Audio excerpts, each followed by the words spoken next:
تیرا نام ہر دم جپیندے گزر گئی،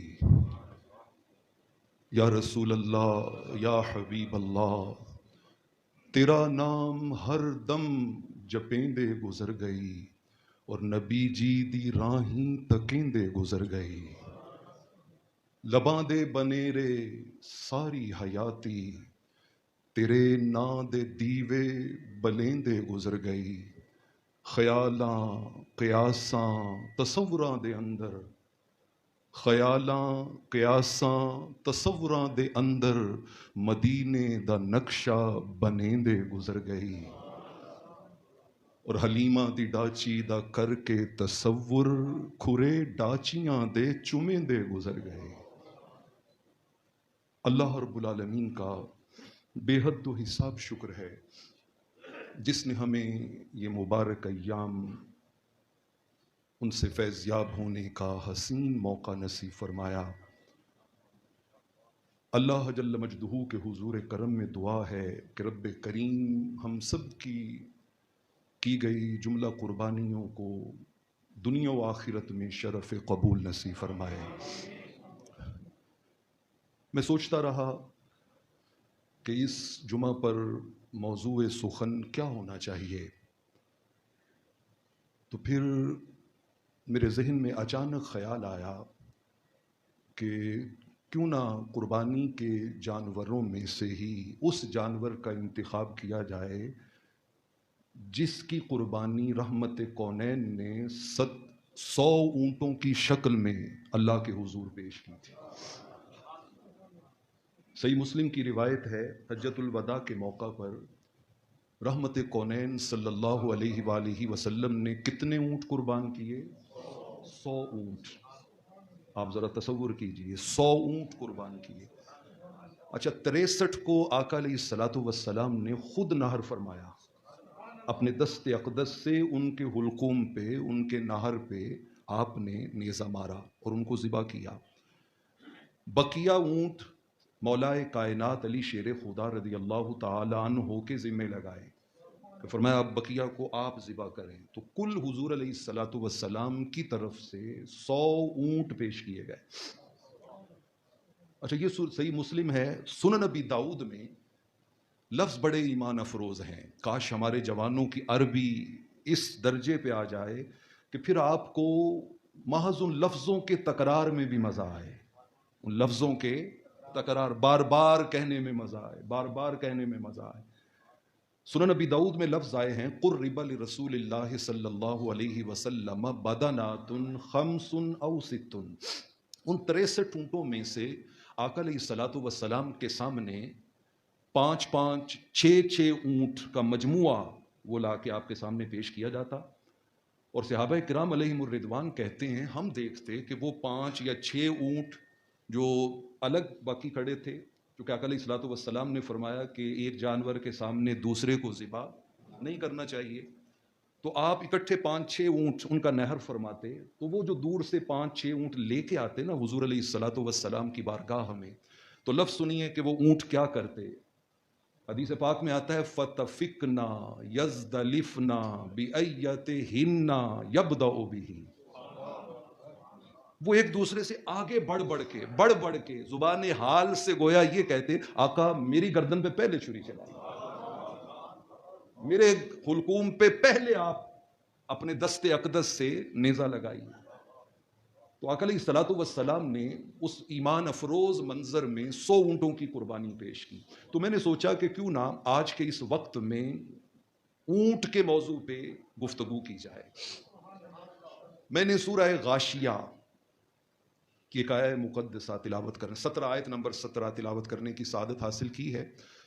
اللہ جل شانہ نے ارشاد فرمایا فلا ينظرون الى الابل كيف خلقت۔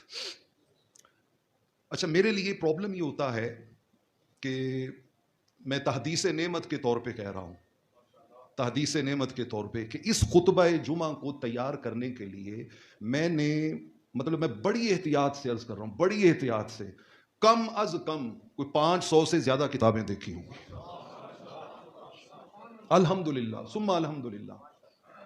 اس میں پرانی کتابیں بھی ہیں اور لیٹسٹ کتابیں اس ٹاپک پہ جو لکھی جاتی ہیں میں ان کو بھی کوشش کرتا ہوں کنسلٹ کرنے کی. تو پھر میری پرابلم یہ ہوتی ہے کہ میں ان حاصل شدہ معلومات کے خزانے کو چاہتا ہوں کہ نوجوان نسل تک منتقل ہو. سو میں ایک ہی بات کو زیادہ ایکسٹینڈ نہیں کرتا، اس کو پھیلاتا نہیں ہوں، مگرنہ ہماری اس معاشرے کی بد نصیبی تو یہ بھی رہی ہے کہ ایک شعر اور ایک واقعے پہ پورا خطبہ جمعہ تمام ہو جاتا ہے. جب سے یہاں سے محنت ختم ہو گئی نا تو پھر واعظ قوم کی پختہ خیالی بھی چلی گئی، برق طبی بھی چلی گئی، جوش مقالی بھی چلی گئی، تاثیر کی برکت بھی چلی گئی.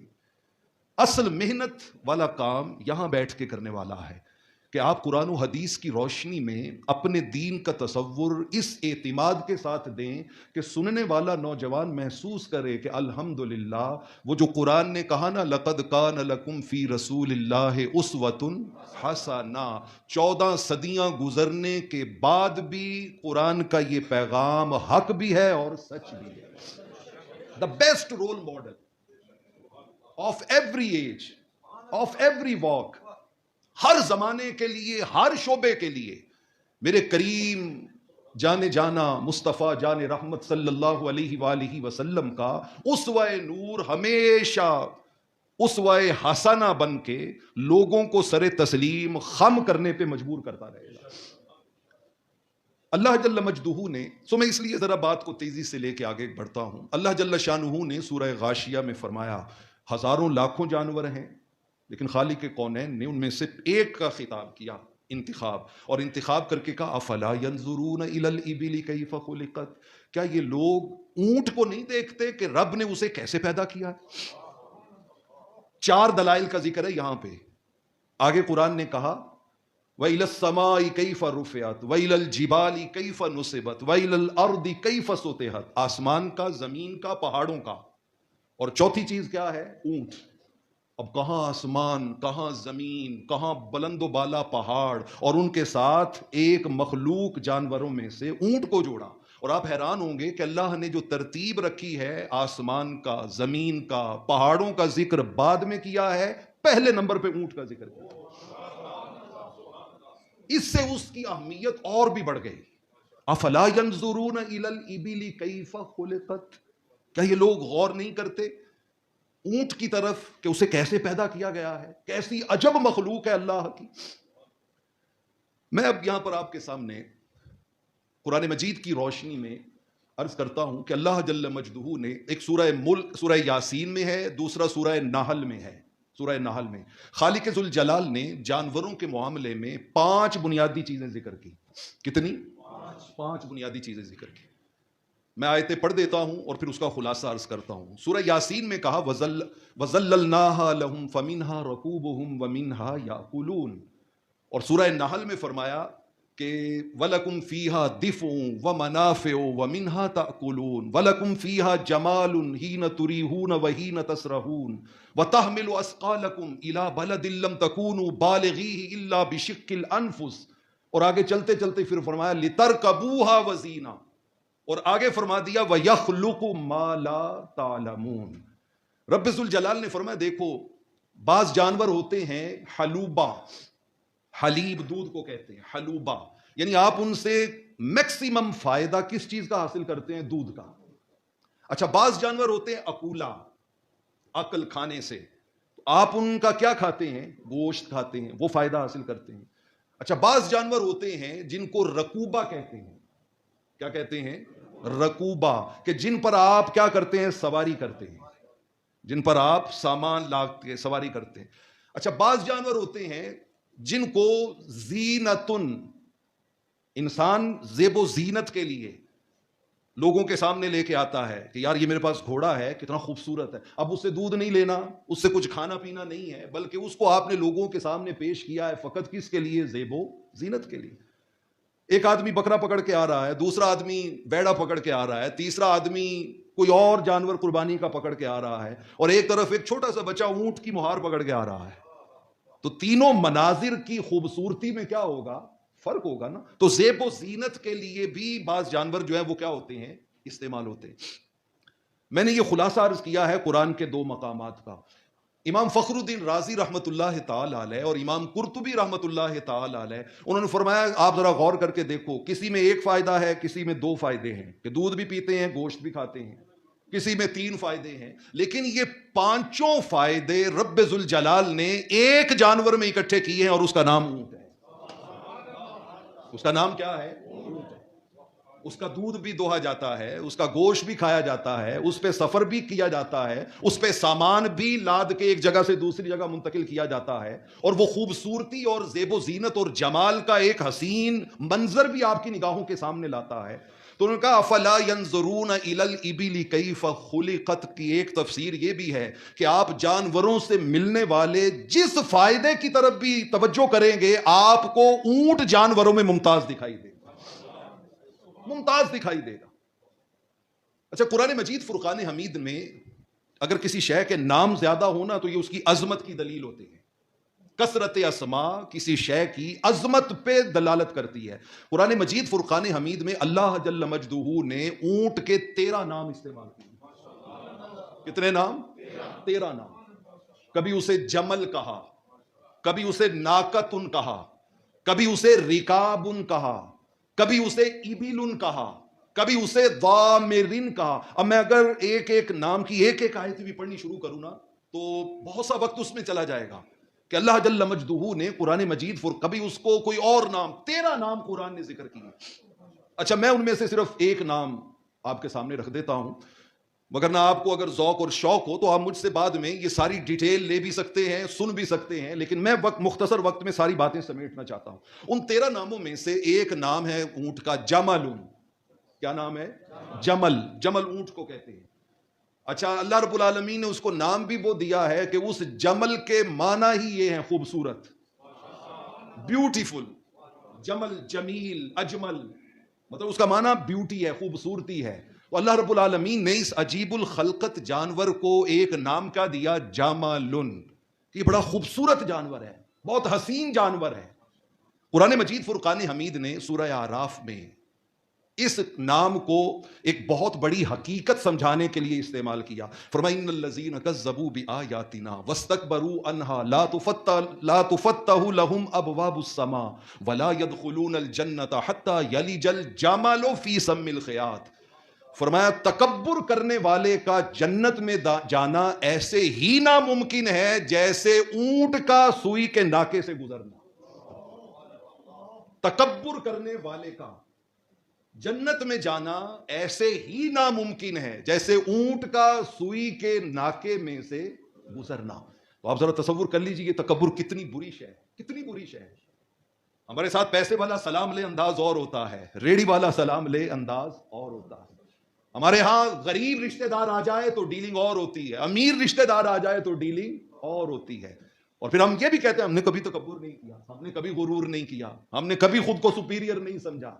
کہنے کی حد تک تو ہم سے بڑا صالح متقی پرہیزگار کوئی نہیں ہے، لیکن پریکٹیکلی اگر خلوت میں بیٹھ کے ہم سوچیں تو ہم سمجھیں گے، ہمارا ضمیر اندر سے بولے گا او خدا کے بندے، جتنا کبر اور پورے بر صغیر میں شاید ہی کوئی مسلک ہو، بلکہ ہے ہی کوئی نہیں جو انہیں اون نہ کرتا ہو کہ وہ ہمارے بڑے بزرگ ہیں، شاہ ولی اللہ محدث دہلوی رحمۃ اللہ، جنہوں نے دین کا اتنا بڑے کام کیے ہیں کہ آپ تصور نہیں کر سکتے۔ یہ ان کے بڑے بیٹے ہیں شاہ عبدالعزیز محدث دہلوی۔ انہوں نے ایک تفسیر لکھی ہے قرآن مجید کی، تفسیر عزیزی۔ اس میں انہوں نے کہا افلا ينظرون الى الابل کیف خلقت، اس کی تفسیر میں انہوں نے کہا قرآن مجید میں اللہ جل مجدہ نے جو اونٹ کے عجیب الخلقت ہونے کی طرف متوجہ کیا ہے نا کہ انسان غور کر، انہوں نے کہا میں نے غور کیا تو مجھے اونٹ کی 7 خوبیاں ایسی ملی ہیں جو بڑی منفرد ہے، بڑی منفرد ہے۔ اونٹ کی 7 خوبیاں، ان کا نمبر 1، ان کا اس سے زیادہ صبر کرنے والا جانور کوئی نہیں، اس سے زیادہ صبر کرنے والا جانور کوئی۔ بلکہ بعض مفسرین نے تو کہا کہ اگر جانوروں میں تم نے کسی جانور کی شکل میں صوفی کو دیکھنا ہو تو وہ اونٹ کو دیکھنا، اتنی اس کے اندر خوبیاں پائی جاتی۔ 10 دن مالک نہ کھانے کو دے نہ پینے کو دے اور لکو دک صحرا کی تمازت و حدت میں دوڑاتا رہے، ایک بار بھی نہ کھانے کا تقاضا کرتا ہے نہ پینے کا تقاضا کرتا ہے، اتنا صابر ہے، اتنا صابر ہے۔ اور فرمایا جب کھانا دینے کی بات آئے تو کسی خاص کھانے کا تقاضا نہیں کرتا، آپ کانٹے دے دو وہ بھی کھا جاتا، آپ کانٹے دے دو نا اونٹ کو کھانے کے لیے، رب نے اس کے اندر ایک سسٹم ایسا رکھا ہے، بڑے بڑے ہونٹ، اس کے بڑے بڑے دانت، کہ اس کے کانٹے بھی اس کے منہ میں جا کے اسے نقصان نہیں دیتے، وہ انہیں بھی اپنے اس عطا کیے جانے والے نظام کے تحت ہضم کر کے اپنے معدے میں لے جاتا ہے۔ فرمایا کانٹے کھلاؤ تو بدلے میں پھر بھی تمہیں دودھ دیتا ہے۔ اے بندے، جانور ہے تو اسے کانٹے کھلا رہا ہے، لیکن بدلے میں وہ تجھے کانٹے نہیں دے رہا، بدلے میں وہ تجھے سفر کی سہولت دے رہا ہے، تیرا سامان پہنچانے کی سہولت، فائدہ ہی فائدہ دے رہا ہے، نفع ہی نفع دے رہا ہے۔ ان کا اونٹ جو ہے اس سے بڑا اطاعت گزار کوئی نہیں ہے۔ اب دیکھو نا، 7.5 فٹ اونچا ہے، 10 فٹ لمبا ہے، قوت ہے، طاقت ہے، لمبی گردن ہے، بھنبور ڈالے کچل ڈالے، لیکن آپ اس کی نکیل ڈال کے مہار 4 سال کے بچے میں پکڑا دینا ہاتھ میں، وہ چلتا جا رہا ہوتا ہے، اونٹ اس کے پیچھے پیچھے جا رہا ہوتا ہے۔ اس سے بڑا اطاعت گزار کوئی نہیں ہے، اطاعت گزار کوئی نہیں ہے۔ پھر انہوں نے کہا کہ دیکھو، میں اب اس کو بھی اسکپ کر کے آگے جانا چاہتا ہوں، انہوں نے کہا اونٹ سے زیادہ غیرت والا جانور کوئی نہیں ہے، غیرت والا جانور۔ ان کا اور جانور اپنی نسل آگے بڑھانے کے لیے انہیں کوئی شعور نہیں ہوتا کہ نسل آگے بڑھانے کے لیے ساتھ میں سامنے ماں ہے یا سامنے بہن ہے، جانوروں کے جو سلسلہ ہوتا ہے، ان کا اونٹ کے سامنے اس کی بہن یا اس کی ماں آ جائے تو کبھی وہ اپنی نسل آگے بڑھانے کے لیے وہ جنسی عمل ان کے ساتھ کرنے کا تصور بھاگ جاتا ہے، سائڈ پہ چلا جاتا ہے۔ اور شاہ عبد العزیز محدث دہلوی کہتے ہیں میں خود آئی وٹنس ہوں اس لمبے سفر میں، اونٹ پہ سفر کرنے کا۔ انہوں نے کہا میکسیمم سفر اونٹ اپنا چہرہ قبلہ کی طرف کر کے کرتا ہے۔ اگر وہ فار ایگزامپل اپوزٹ سائڈ پہ بھی جا رہا ہے نا، یا رائٹ لیفٹ پہ بھی جا رہا ہے، تو وہ بار بار چہرہ پھیر کر کس کی طرف کرتا ہے؟ قبلہ کی طرف۔ انہوں نے کہا اونٹ میں اللہ نے ایسے ہی نہیں کہہ دیا فلا ينظرون الى الابل کیف خلقت، اے بندو تم غور نہیں کرتے ہم نے اونٹ کو کیسا عجیب الخلقت بنایا، کیسا عجیب الخلقت بنایا۔ اچھا، ہمارے سننے والے دوستوں میں یہاں بھی اور انٹرنیٹ پہ بھی بہت سے ڈاکٹر حضرات بھی موجود ہوتے ہیں، تو میں ایک دو باتیں ان کے لیے عرض کرنا چاہتا ہوں۔ اللہ جل مجدہ نے اونٹ کو بہت سی صفات جو عطا کی ہیں، 10 دن کھائے پیے بغیر سفر کرتا رہتا ہے۔ میڈیکل اس کی ریزنز کیا ہیں؟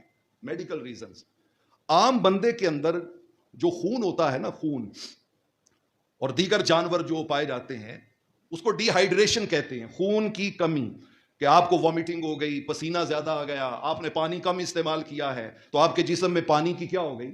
کمی ہو گئی۔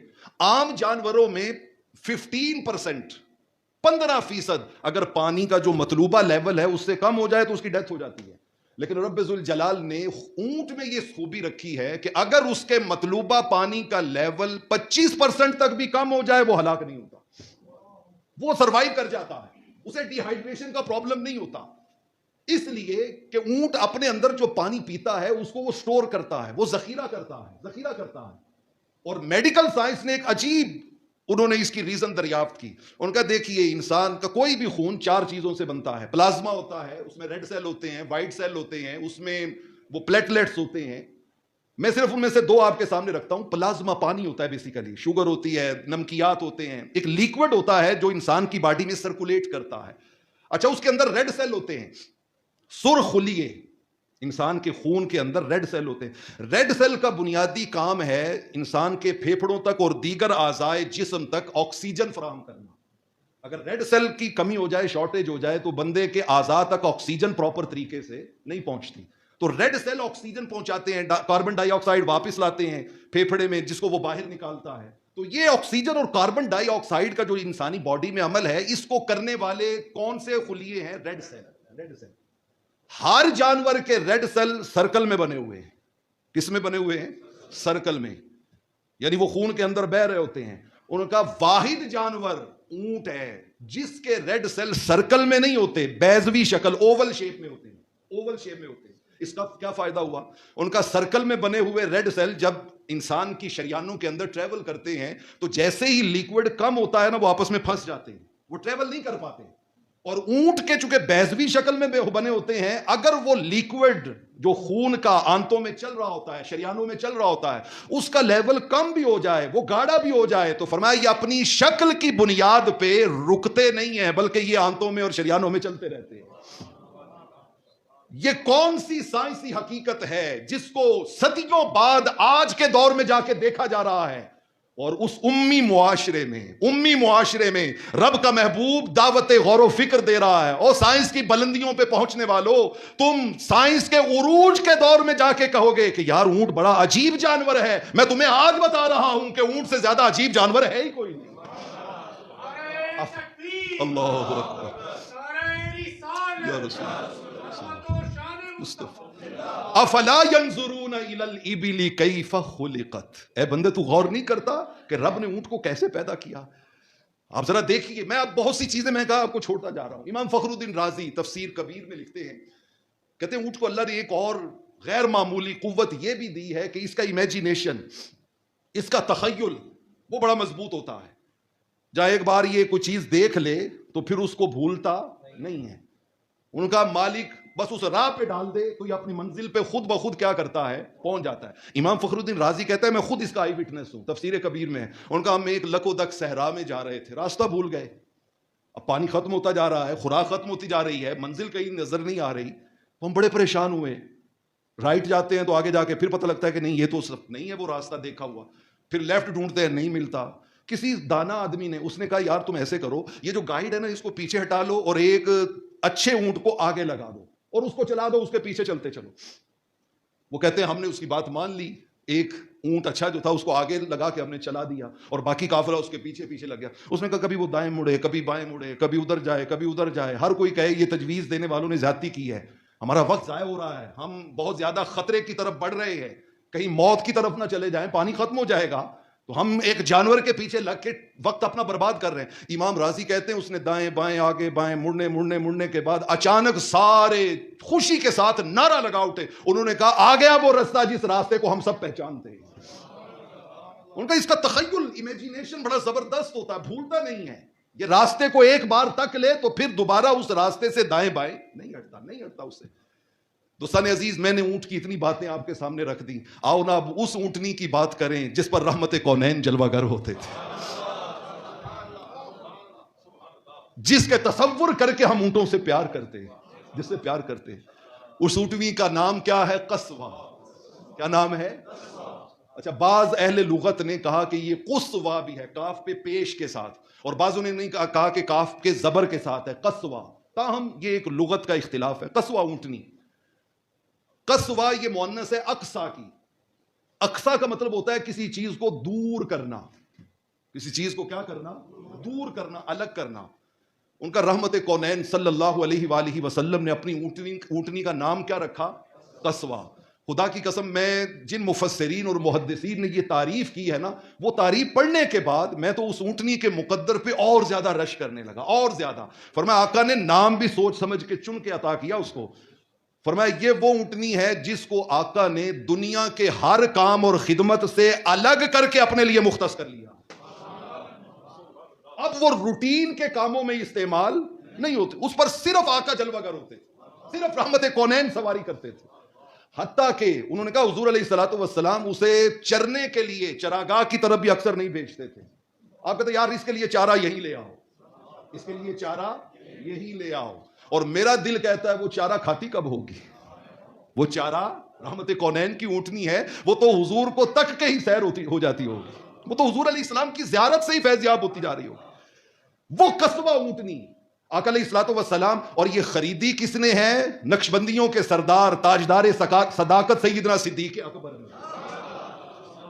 یہ وہی قصبہ اونٹنی ہے جو شب ہجرت صدیق اکبر نے لا کے پیش کی تھی کہ آقا جی ہجرت کے سفر کے لیے میں یہ اونٹنی لے کے آیا ہوں، میں یہ اونٹنی لے کے آیا ہوں. اور آقا علیہ الصلوۃ والسلام پھر اس پہ تشریف فرما ہو کے ہجرت کر کے مدینہ طیبہ گئے تھے. پھر اسی کے بیٹھنے پہ مسجد نبوی کا تعین ہوا تھا، اسی کے بیٹھنے پہ رحمت کونین کی آخری آرام گاہ کا تعین ہوا تھا کہ آپ کا گھر کہاں پہ بنے گا. یہ وہی قصوہ اونٹنی ہے جس پہ سوار ہو کے آقا صلح حدیبیہ والے سال عمرہ کرنے گئے تھے. یہ وہی قصوہ اونٹنی ہے جس پر رحمت کونین نے بیٹھ کے خطبہ حجۃ الوداع دیا تھا. یہ وہی قصوہ اونٹنی ہے جس پہ بیٹھ کے رحمت کونین فتح مکہ پہ تشریف لائے تھے. اور اس جملے پہ تو جس کے ایمان کو وجد نہ آئے وہ گھر میں جا کے اپنے نصیب پہ روئے. یہ وہی قصوہ اونٹنی ہے جس پہ روز قیامت سیدۃ النساء فاطمہ الزہرا بیٹھ کے جنت میں جائے.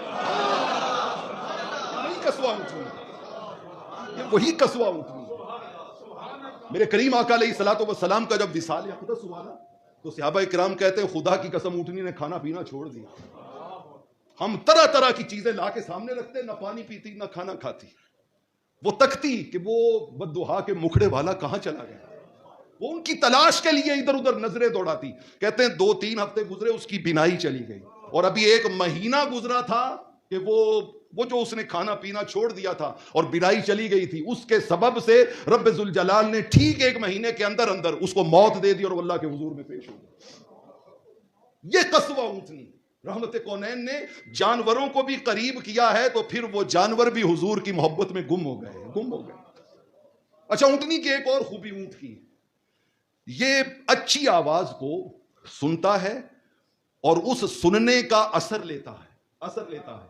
آپ عالم عرب میں کسی عربی سے پوچھ لیں, انہوں نے کہا, ان سے پوچھیں کہ یار یہ ہودی خانی کیا ہوتی ہے. ہودی خانی کا مطلب ہوتا ہے کہ عرب بادشاہ بھی, سردار بھی, تجارتی قافلے والے بھی, ایک اسپیشل بندہ اس کی ڈیوٹی ہوتی تھی کہ وہ راستے میں نا ترنم سے اپنی میٹھی میٹھی آواز میں گا کے شعر پڑھا کرتا تھا. اس کو کہتے تھے ہودی خان, یعنی خوبصورت لہجے میں میٹھی آواز میں شعر پڑھنے والا. اچھا, وہ اونٹوں کے قافلے کے ساتھ جب ہودی خانی کرتا نا, تو وہی فاصلہ جو اونٹ نے روٹین میں دن میں طے کرنا ہوتا وہ آدھے دن میں طے کر لیتا. وہ مست ہو جاتا, وہ آواز کو سن کے کیا ہو جاتا, مست ہو جاتا. یوٹیوب بھری پڑی, آپ دیکھ لیں. میں نے تو ایک دیکھا, خدا کی قسم مجھے اس لانے والے پہ رشک آیا کہ اس نے گلی میں اونٹ باندھا ہوا ہے اور ایک چھوٹی سی وہ دف بجانے والا فقیر وہ آ کے اس کے سامنے کھڑا ہوا ہے اور وہ دف بجا رہا ہے اور حضور کی نعت پڑھ رہا ہے. اور خدا کی قسم وہ اونٹ کبھی دایاں پاؤں اٹھا کے ادھر رکھتا ہے, کبھی ادھر رکھتا ہے, کبھی گردن یوں کرتا ہے, کبھی لگتا ہے کہ اسے رحمت کونین کی نعت کا نشہ اس وقت عجیب کیفیت میں لے کے گیا ہوا. ہودی خانی, صحیح بخاری کی حدیث ہے کہ رب ذوالجلال نے اونٹ کو ریئیکشن, ہم تو قرآن سنے تو ہم پہ کوئی اثر نہیں ہوتا نا, ہم تو حدیث سنے تو ہم پہ اثر کوئی نہیں ہوتا نا. آپ ذرا دیکھیے, میں نے کہا نا صوفی درویش جانور ہیں, صبر اس سے سیکھیں, اطاعت اس سے سیکھیں, عشق اس سے سیکھیں, اللہ اور اس کے رسول کے پیغام کو سن کر اس پہ جھومنا اس سے سیکھیں. ہم تو ٹس سے مس نہیں ہوتے, اور اس کا سبب یہ ہے کہ ٹس سے مس کرنے والے وہ خود ٹس سے مس نہیں ہوتے. بات جو دل سے نکلتی ہے اثر رکھتی ہے, پر نہیں طاقت پرواز مگر رکھتی ہے. یہ گلے سے اوپر اس زبان سے آپ اردو ادب کا اعلیٰ مسجع مکفہ پیراگراف پڑھ کے سنا دیں, لوگ اس کے لفظوں کا مزہ تو لیں گے مگر وہ ان کے دل کی طرف جھانک کر بھی نہیں دیکھے گا. اور اگر کسی صاحب دل کا ایک ٹوٹا پھوٹا ہوا جملہ سن لے, خدا کی قسم وہ جملہ بھی آپ کی کایا کو پلٹ کے رکھ دے. وہ آتا ہے نا کہ ایک بہت بڑا فاسق و فاجر بغداد کا انسان, گھر میں اس کے شراب کی محفل چل رہی ہے. ایک اللہ والا وہاں سے گزرا, اس نے دستک دی تو وہ بڑا جلال میں ہے, اس نے اپنی لونڈی کو بھیجا, جاؤ دیکھو کون ہے ہمیں ڈسٹرب کرنے والا, اس کو ڈانٹ کے بھگا دو. دوستوں کے ساتھ اندر کھانے پینے میں عیش و عشرت میں مصروف تھا. آج کل ہمارے پاس بھی گوشت بہت زیادہ ہے نا, تو ہماری محافل بھی چل رہی ہیں اور مسجدیں خالی ہیں. مرثیہ خواہ ہے, وہ کہاں گئے نمازی, انہوں نے جس اللہ کے لیے قربانی کی ہے اس اللہ کے لیے نماز انہوں نے نہیں پڑھنی. تو وہ کنیز غصے کے ساتھ باہر آئی, اس نے کہا بابا کیا بات ہے. باہر کھڑے فقیر نے اس کا, بیٹا بس ایک انفارمیشن لینی تھی کہ یہ جو گھر ہے یہ کسی آزاد آدمی کا ہے یا کسی غلام کا ہے, یہ کسی آزاد کا ہے یا کسی غلام کا ہے. ان کا کیسی بات کر رہے ہو, بغداد کے بہت بڑے بزنس مین کا ہے, آزاد آدمی کا ہے. ان کا ہاں بیٹا میں بھی یہی سوچ رہا تھا, غلام کا ہوتا تو ایسے نہ کرتا, یہ کہہ کے آگے چلے گئے. لونڈی اندر گئی, اس بہت بڑے فاسق و فاجر شخص نے پوچھا, اس نے کہا کون تھا, کہا بابا جی تھے, ایک عجیب سا سوال پوچھا, چلے گئے ہیں. اس نے کہا کیا پوچھا, کہتا ہے وہ پوچھتا ہے یہ کسی آزاد بندے کا ہے یا کسی نوکر غلام کا گھر ہے. تو میں نے کہا تمہیں دکھتا نہیں اتنا خوبصورت گھر, اتنی عالی شان بنگلہ, یہ کسی غلام کا کیسے ہو سکتا ہے, یہ ہمارے آزاد آقا کا ہے, ہمارا باس جو ہے وہ بہت بڑا بزنس مین ہے. تو کہتے ہیں اس نے ایک ٹھنڈی آہ بھر کے کہا ہاں بیٹا میں یہی سوچ رہا تھا کہ یہ ہے کسی آزاد کا, غلام کا ہوتا تو ایسی آوازیں نہ آتی. بس یہ جملہ تیر بن کے سینے میں لگ گیا. بھاگ کے اس بزرگ کے پیچھے گئے اور ہاتھ جوڑ کے کہا بابا جی اس آزاد کو غلام نہیں بنائیں گے, ہم بھی تو کسی کے غلام ہیں نا, ہم بھی تو اس کے رب کے غلام اور بندے ہیں نا. ہم نے غلامی کی طرف کب پلٹنا ہے, ہم نے اس مولا کی بارگاہ اور اس کی بندگی کے قلادے کو گلے میں کب ڈالنا ہے, کب لوٹ کے آنا ہے اس کی طرف. تو دوستان عزیز, اونٹ سے بڑا اللہ رب العالمین کا اطاعت کرنے والا اور کوئی جانور کوئی نہیں ہے، جانور کوئی نہیں ہے۔ وقت تیزی سے بیت گیا، میں ایک آخری بات پہ بات ختم کرنے جا رہا ہوں، اور یہی پیغام بھی آج کا۔ سنن نبی داؤد کی روایت ہے، بہت سی باتیں رہ گئی، انشاءاللہ پھر کسی موقع پہ۔ میرے کریم آقا علیہ الصلوۃ والسلام نے فرمایا ویسے تو سارے اونٹ اللہ کی مخلوق ہے، لیکن کچھ اونٹ ایسے ہوتے ہیں جن پہ شیطان قبضہ کر لیتا ہے، جن پہ کیا کرتا ہے؟ شیطان قبضہ۔ وہ شیطان کے اونٹ ہوتے ہیں، ابل للشیاطین، وہ شیطانوں کے اونٹ ہوتے ہیں۔ صحابہ کرام نے عرض کیا رسول اللہ صلی اللہ علیہ وسلم وہ شیطانوں کے اونٹ کون سے ہوتے ہیں؟ فرمایا وہ جو کسی صاحب مال نے، امیر کبیر آدمی نے اس لیے رکھے ہوتے ہیں تاکہ لوگوں پر اپنی عمارت اور دولت کا کیا ڈال سکے؟ روب ڈال سکے۔ وہ ان پہ سواری نہیں کرتا، سواری کے لیے الگ ہوتے ہیں اس کے پاس، وہ صرف لوگوں پہ روب ڈالنے کے لیے نا۔ یہ آج کل ہمارے معاشرے میں بد نصیبی اور بد قسمتی سے جو کلچر آ گیا ہے کہ جانا ایک بندے نے ہے اور ساتھ میں گاڑیاں کتنی جا رہی ہیں؟